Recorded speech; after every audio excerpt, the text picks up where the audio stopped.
Assalamualaikum warahmatullahi wabarakatuh. Saya Dwi Yusuf Darmawan Putra dengan NPM 2014101062. Di sini saya coba untuk berpresentasi mata kuliah teori kepribadian dengan konsep kepribadian menurut belajar sosial.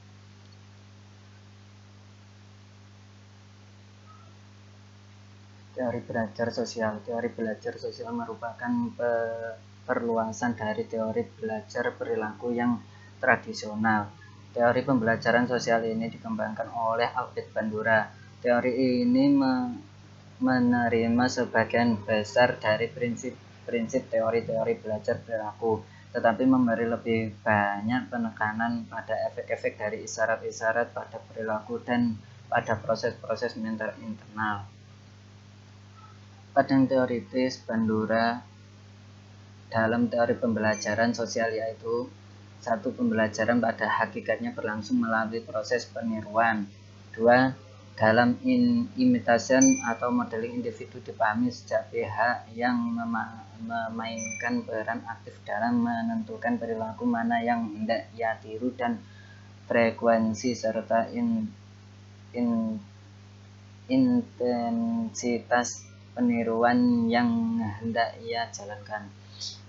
Yang ketiga, imitation atau modeling adalah jenis pembelajaran perilaku tertentu yang dilakukan tanpa harus melalui pengalaman langsung. Yang keempat, dalam imitation atau modeling terjadi pengetahuan tidak langsung pada perilaku tertentu. Kedua, prinsip belajar menurut Albert Bandura. Prinsip-prinsip teori belajar sosial Albert Bandura dalam proses belajar mengajar cenderung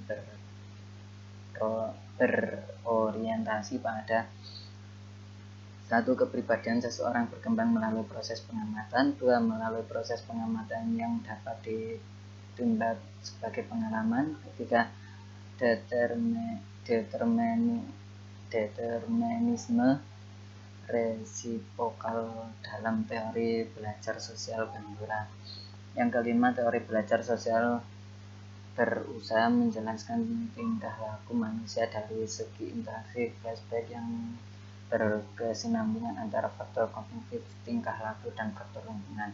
Yang keenam, teori belajar sosial Bandura dapat menerapkan prinsip pertumbuhan komunitas, kontinuitas, dan rekonstruksi selama berlangsungnya proses belajar mengajar karena terjadi upaya penyesuaian diri.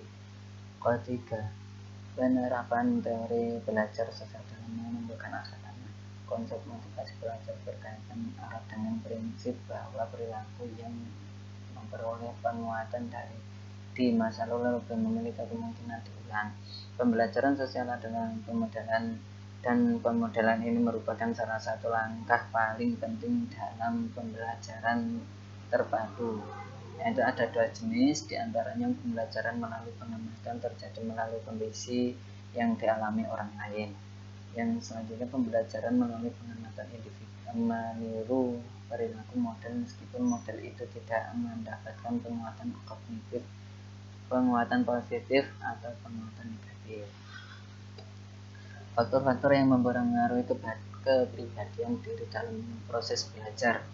Menurut Zah 2004, faktor-faktor yang mempengaruhi belajar siswa yaitu ada dua, internal dan eksternal. Yang internal meliputi dalam siswa, yakni kondisi jasmani dan rohani siswa. Yang kedua, faktor eksternal, yaitu dari luar, faktor dari luar siswa, yang yakni kondisi lingkungan yang ada di sekitar.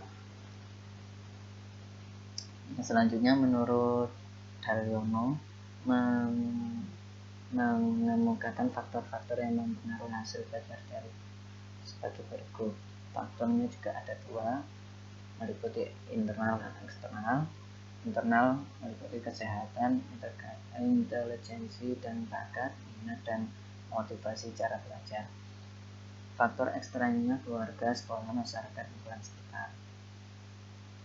Untuk kesimpulannya, teori pembelajaran sosial dikembangkan untuk menjelaskan bagaimana seseorang mengalami pembelajaran dan lingkungannya sekitar. Belajar merupakan interaksi segitiga